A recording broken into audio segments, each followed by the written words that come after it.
El viatge no s'acaba mai. Només els viatgers s'acaben.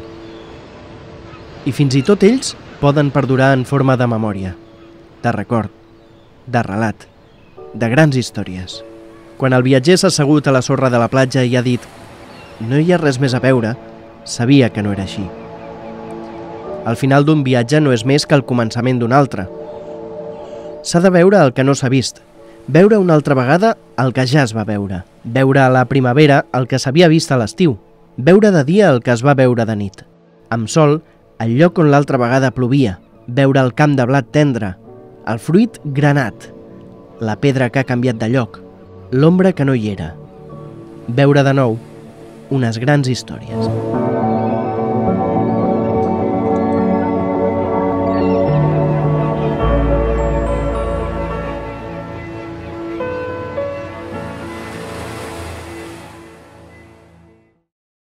«2008. Aquí comencen les grans històries».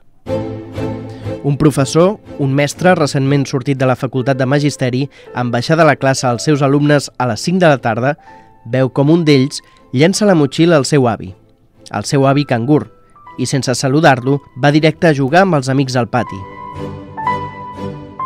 La cara, la imatge de l'avi li va quedar gravada en el cap i en el cor.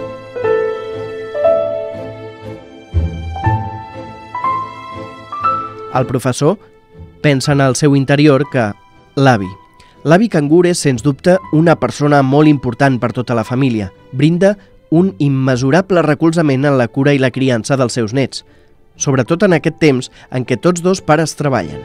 Avui en dia és molt comú veure els avis i les àvies involucrats amb les tasques de criança dels seus nets, però el rol que assumeixen no és el mateix que el d'un pare o d'una mare. Això em va fer pensar que avui en dia la figura de l'avi cangur està present en totes les famílies i s'havia de fer alguna cosa per millorar aquesta relació intergeneracional entre els nens, entre els alumnes i els avis. Així va néixer el projecte de contes compartits. L'any 2009 el vam iniciar amb la residència Roca y Pi. En realidad fue Roca y Pi porque es un centro de la iglesia también y me parecía que tendría más facilidad para llegar a la dirección que en otros casales o en otras residencias.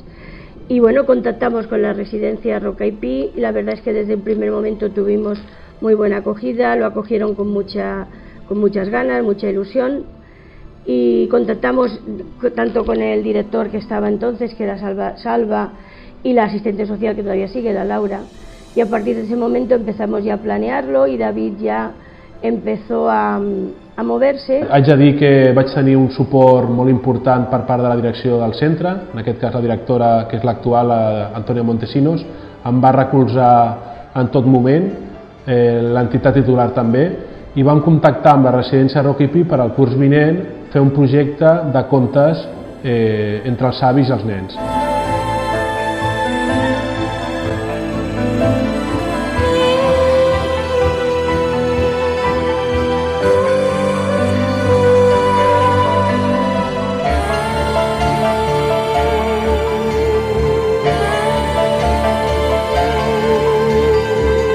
Lo primero que hicimos fue contar cuentos. Nos íbamos a la residencia, los abuelos les contaban cuentos, los cuentos populares, y cuando volvíamos al colegio los niños lo que hacían era ponían en plástica, hacían los dibujos y ponían los cuentos en gramática.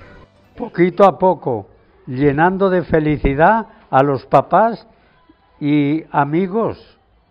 Estaban tan contentos que casi no se dieron cuenta de que un huevo, el más grande aún permanecía intacto. El primer año editamos el libro, que nos ayudó un poquito el Ayuntamiento de Badalona, después la Fundación Roca y Pi, y editamos el primer libro. El segundo año, para que no fueran exactamente otra vez cuentos, pues hicimos que los abuelos nos contaran historias. Y algunos contaban pues historias de su juventud, cómo habían llegado a Barcelona. Ese segundo libro también lo editamos y aprovechábamos Sant Jordi para nosotros tener el libro, repartirlo en el colegio. Dos punts de trobada, dos espais, on dues generacions es miren als ulls. es donen la mà i caminen juntes. El Col·legi Mare de Déu de la Salut és una escola familiar, molt vinculada a la parròquia, propera a la gent, a les famílies, molt arrelada al barri de la Salut. Una escola que acompanya en el caminar i el creixement dels alumnes i dona suport, recolzament i ajuda a les seves famílies. Els objectius de l'escola són promoure una educació integral dels alumnes d'acord amb una concepció cristiana de l'home, de la vida i del món, i els prepara per participar activament en la millora de la societat. El Col·legi Mare de Déu de la Salut és un punt de trobada on succeeixen grans històries. L'altre punt de trobada d'aquesta gran història és la Fundació Roca i Pi de Badalona, que atén des de fa més de 100 anys a persones vulnerables que necessiten atenció, companyia i suport. Una de les seves obres més significatives i la més important és la residència Roca i Pi per gent gran, posada en marxa el 1925, ubicada a les instal·lacions de l'antiga fàbrica tèxtil badalonina de Can Gusi. L'objectiu de la residència és proporcionar benestar i qualitat de vida a la gent gran, sempre donant resposta a les necessitats de cada usuari. La residència Roca i Pi, un punt de trobada on succeeixen grans històries.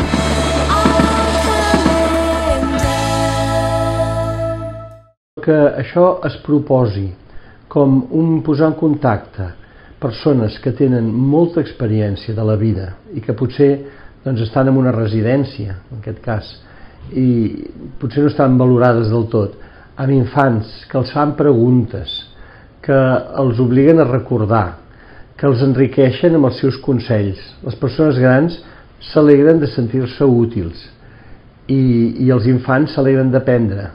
Jo ho he trobat extraordinari, aquest projecte. La Fundació d'Escoles Parroquials, que és la titular de l'Escola de la Salut de Badalona, valora molt positivament aquest projecte de contacte dels nens fins a 12 anys, ja que és una escola de primària, valora molt positivament aquest contacte.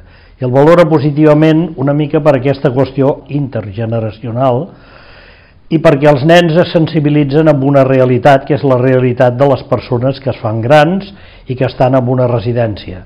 Però a la vegada als avis això els porta una alegria i un sentit de vida muy importante. El retorno que tiene para la residencia en cuanto a los residentes y usuarios del centro de día es poder verles trabajar la estimulación cognitiva, física, emocional en ellos. Para ellos es una oportunidad de poder trabajar la reminiscencia. Se revocan a un tiempo, recuerdan sus vivencias, a la vez transmiten valores, transmiten una visión diferente a la generación actual de los niños.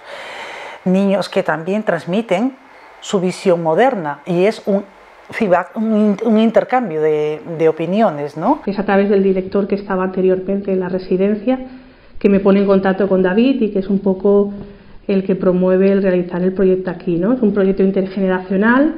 Habíamos tenido experiencias puntuales en el centro con otras escuelas, pero nunca un proyecto a tan largo plazo, ¿no? Y nunca nos imaginábamos que llegaría pues a 10 años, ¿no?, de duración el proyecto. Considero que es un proyecto que a nivel de la residencia ha aportado muchos beneficios para la gente mayor, desde un envejecimiento saludable, creo que potencia el proyecto esto. También mejora mucho la autoestima de la gente mayor que ha participado, en cuanto pueden expresar pues, sus conocimientos, sus experiencias vividas, su memoria histórica, ¿no?, que es algo que quizás se ha ido perdiendo.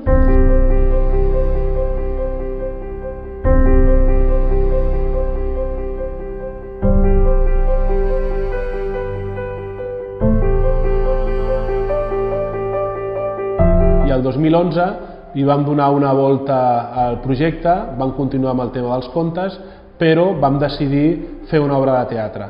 I és quan vam realitzar la primera obra de teatre, que era Jesucristo Superstar. Va ser una obra, una prova pilot, perquè no teníem ni decoració, el vestuari era el vestuari, com anaven els nens vestits, vam intentar que tots els apòstols anessin amb camisa blanca, amb texans, la Maria Magdalena sí que la seva mare va fer el vestit, Jesús també, Judas també, però va ser una experiència pilot, no?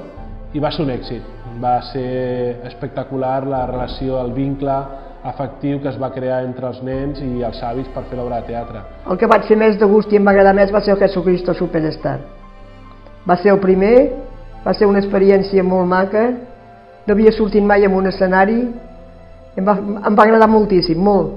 Ens la vam aprendre quasi bé tota de memòria, per saber bé quan ens tocaria sortir, quan ens tocava parlar, per poder-ho fer bé, ens va fer una il·lusió tremenda.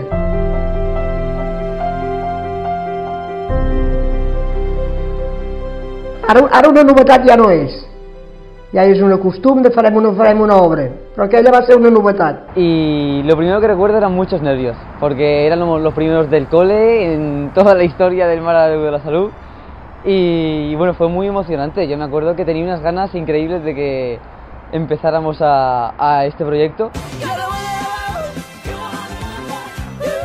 Els anys següents vam continuar fent obres de teatre, vam fer Gris, el musical, Mamma Mia, Sonrises i Làgrimes, vam fer una nova versió de Jesucristo Superstar, del Rei León, i aquest any farem la Bella i la Bèstia. Els 2 anys que vaig participar del projecte del musical era la tutora de quart de primària i els 2 anys vaig coincidir, vam fer el musical de Sonrises i Làgrimes i el musical del Rei León, que era la primera vegada que el fèiem. Treballava molt a la classe el fet de que la relació amb els avis fos positiva, no? Que hi hagués respecte, que si un avi no escoltava bé, doncs li parlessin bé, etc., ¿no? Es un recuerdo muy bonito porque nos unió mucho a mí y a mis compañeros, pues aunque nos pusimos muy nerviosos minutos antes de salir, fue una experiencia muy bonita y que no voy a olvidar nunca. Yo soy muy vergonzosa, entonces a la hora de ponerme a hacerlo delante de tanta gente, pues me ayudó a intentar ser un poco menos vergonzosa. Hicimos la obra de Jesucristo Superstar, que yo era Jesús, y me acuerdo que una abuelita me dijo: ¿qué veu fas, nen?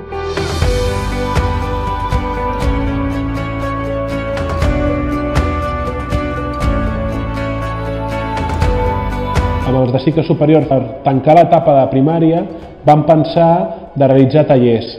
Una vegada al mes aniríem a la residència Roca i Pi a realitzar diferents tallers. El taller d'hort, taller de ràdio, gràcies a Ràdio Estel, un taller de cuina, que als nens els encanta, un taller de costura, que al principi pensàvem que, bueno, taller de costura, no sé com aniria, i és un dels que més agrada als nens i a les mares i als pares, perquè arriben a casa els nens i ja saben coixir un botó.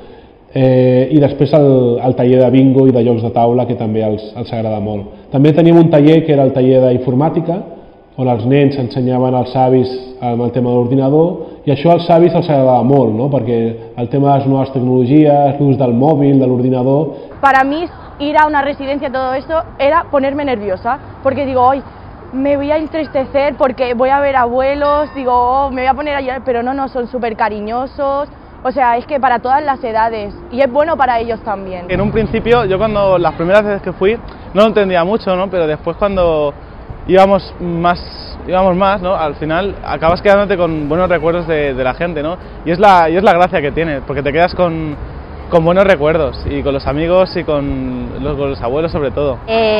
Yo me acuerdo que era como algo muy colectivo y como que era el rato de divertirnos y pasárnoslo bien. Muy guay porque pueden convivir los niños pequeños con adultos y que los dos aprendan cosas. Es muy divertido porque vas a Roca y Pi a hacer talleres como cocina y cosas de esas, huerto, cocina, cosas de esas que están chulas hacerlas, o sea, y está muy bien, lo recomiendo a todos, pero si podéis probarlo, os lo recomiendo.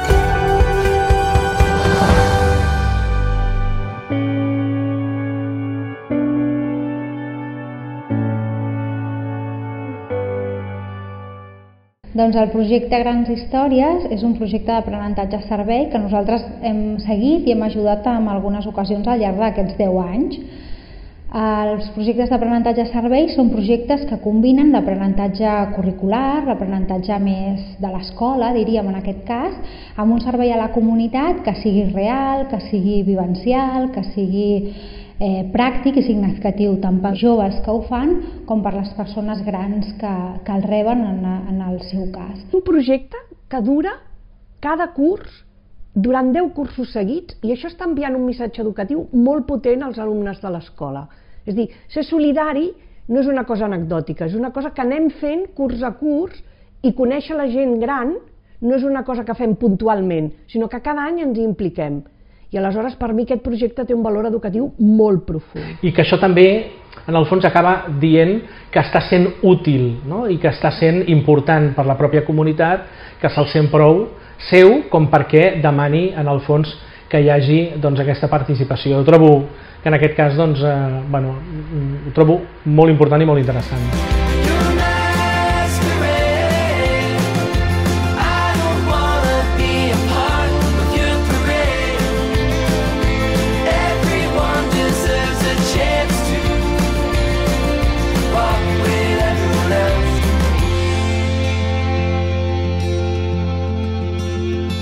No sé si ells aprenen alguna cosa de nosaltres, però sempre intentem, o intento, parlar amb ells i tenir una mica de conversació per saber com els hi va, com estudien, quina il·lusió tenen.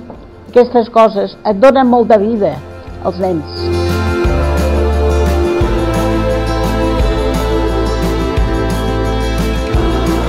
Recuerdo una anécdota de una señora que había sido bailarina. Y claro, es como que como parece, ¿no? Que todos los chavales que quieran ser bailarines, ¿no? Y más ahora y la señora decía, pues para mí lo más importante hubiera sido haber acabado los estudios, ¿no? Y como dando esa reflexión que aparte de hacer esto que le ha gustado en su vida, ¿no? Como que era importante pues aprender, porque eso le hubiera ayudado también mucho más en su vida. Y claro, es como una lección genial, no?, que les puedes dar a los chavales, i una lecció en persona, no? És una cosa, els valors que ho han d'experimentar. Aquí ho experimenten i ho treballen de manera vivencial i no és el mateix que treballar-ho a l'aula. Els valors ho han d'experimentar i aquesta jo crec que és la millor experiència que poden tenir en aquest sentit.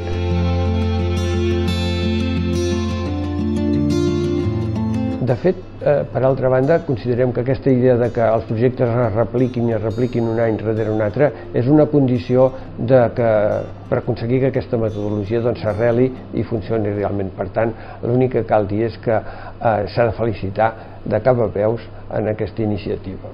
Una muchacha de lo más extraño, siempre en las nubes se la ve, diferente a las demás, ella baila su compás, otra igual no existe en la región, no hay otra igual en la región, no hay otra en toda la región.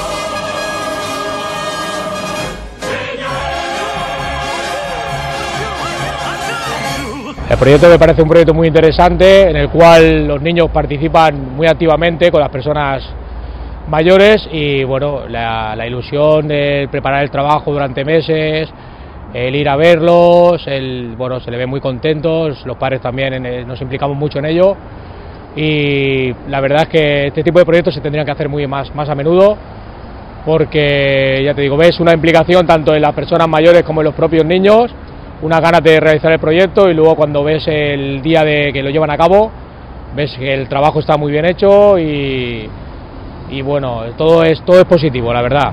El que els nens tinguin tracte amb els avis els poden aportar coses que els pares potser no podem, no? Pues el que he dit, les experiències, els valors, els avis crec que els hi dona molta vida, el que els nens vagin un cop al mes o ells puguin venir aquí a explicar els contes, que bueno, és un projecte genial.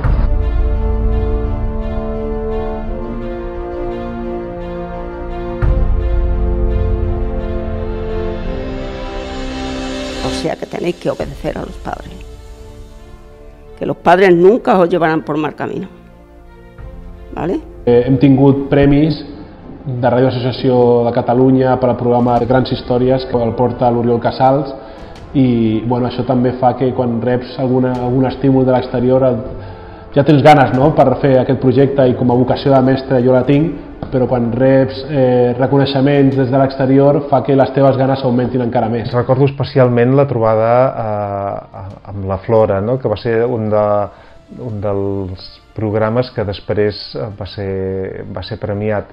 Ella ens explicava com vivia en una colònia tèxtil a inicis del segle XX, no?, i com era la vida en allà.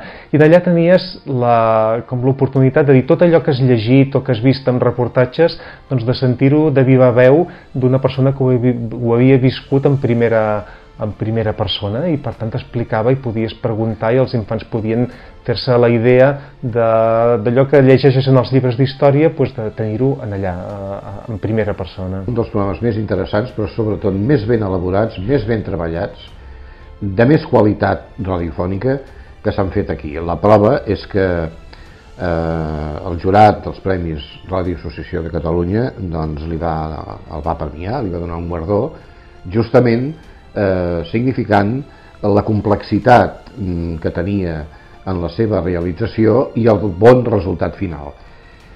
És un programa, per altra banda, que encaixa perfectament amb els valors que vol propulsar i que vol divulgar Ràdio Estel. Jo penso que en aquest cas l'èxit ha superat a la pròpia empresa. Ha estat una cosa inesperada veure quines sinergies es creaven.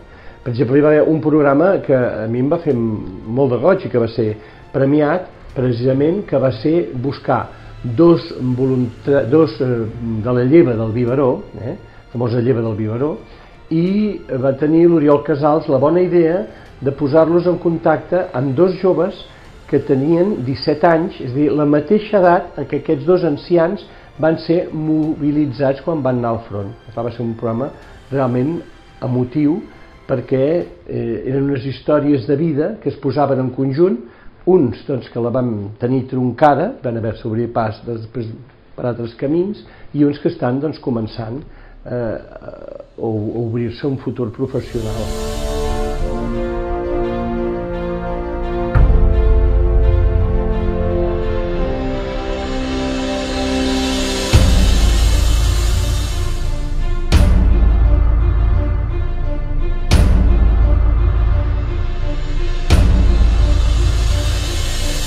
Que és com una experiència on tothom hi guanya, no? Hi guanyen els avis, hi guanyen els infants, hi guanya l'escola, segur, i el que és més important, no? Hi guanya la societat, és a dir, si anem generant des de les escoles, des de les institucions socials en general, dinàmiques d'aquesta mena, no? En les quals el bé col·lectiu passa per davant del bé personal, no? Doncs de ben segur que generarem entre tots una societat més justa, més solidària, més empàtica. El que desitges és que els nostres, en aquest cas, doncs, exalumnes, que puguin aprofitar tota la formació inicial també, en aquest cas no només en l'escola, sinó també en entitats, organitzacions i institucions que lògicament doncs, estan al voltant de l'àmbit més comunitari, al costat de l'escola, no? I que a més reverteix en aquesta relació escola-comunitat, comunitat-escola. Té èxit per diversos factors. El primer de tot perquè és oportú, és un projecte de relació entre els infants i les persones grans en un moment en què a la nostra societat es donen moltes fractures entre uns i altres, no? Hi ha fractures en la relació intergeneracional. Per tant, és oportú.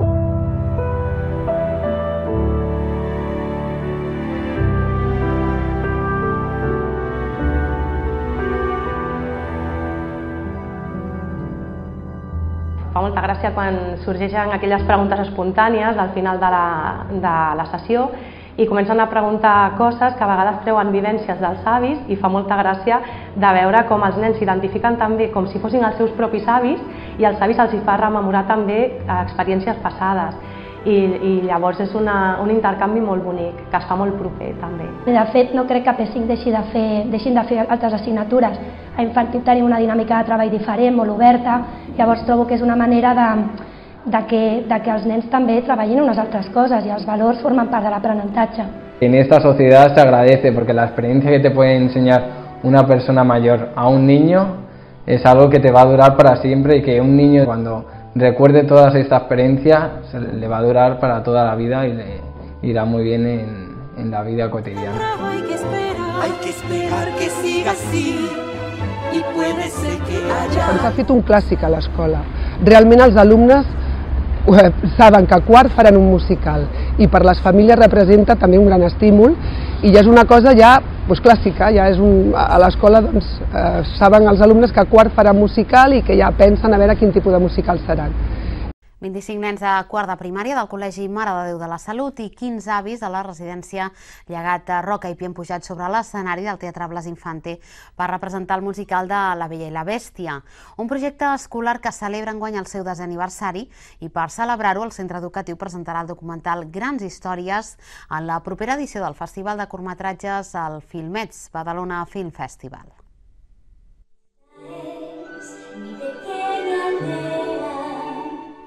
El projecte Teatre d'ahir i d'avui neix amb l'objectiu de facilitar l'aprenentatge i coexistència entre petits i grans, fomentant el diàleg entre generacions i potenciant l'esperit solidari dels alumnes. I és que les vivències de les persones grans aporten nous coneixements als més menuts. Ha sigut un vincle molt maco, pensa que és un cercle virtuós que s'ha creat a l'escola, que els nens estan desitjant arribar a quart de primària per fer l'obra de teatre i els avis supermotivats com si fos la primera obra de teatre. Hem fet Gris, hem fet Jesucristo Superstar, Mamma Mia i aquest any hem donat amb el tema de La Bella i la Bèstia. Fa molta il·lusió perquè he participat en tots i compartir amb els nanos és molt agradable. Ya llevo 3 participados y me gusta porque me dan mucha alegría estar con los pequeños y muy bien. El año pasado ya lo hice también y muy contenta y muy feliz, muy feliz. Estoy muy contenta de estar aquí en el teatro y en la residencia donde estoy. Per als més menuts es tracta d'una bona oportunitat per deixar anar la vergonya i plasmar sobre l'escenari la seva creativitat. Hem estat preparant-ho a classe, tenien que passar pens per mirar-ho a casa i així fins que tu saps al peu de la lletra. Ens hem divertit amb els avis. És un grup molt alegre de nosaltres i m'agrada fer un musical amb ells. Hemos aprendido mucho y nos hemos divertido mucho haciendo la obra. Professionals de la residència Llegat Roca i Pi han estat els encarregats de crear l'Atrezzo i els actors i actrius amateurs, amb l'ajuda de les seves famílies, s'han responsabilitzat del vestuari. Y a nivel también de residencia nos ha permitido abrirnos a la comunidad, el darnos a conocer, que un niño pueda ver qué es una residencia, qué se hace en una residencia, cómo viven y sobre todo que las personas mayores pueden tener una función social y pueden ser parte activa de la comunidad y romper un poco esos estereotipos i prejuicios que hi en torno a la gent major. Que fa moltíssima ràbia aquests anuncis d'avis superguais que mengen xutxes i que són els més guais del parc. Els avis no són això, els avis són persones amb moltíssimes qualitats que no han d'estar determinades pel fet de que tinguin una gran potència física. Los padres tienen que hacer de padres y los abuelos tienen que hacer de abuelos, ¿no? Al padre le corresponde sobre todo el tema de las pautas, las normas, el afecto, y los abuelos deberían básicamente centrarse en buscar esa cercanía y transmitir esas experiencias, ¿no?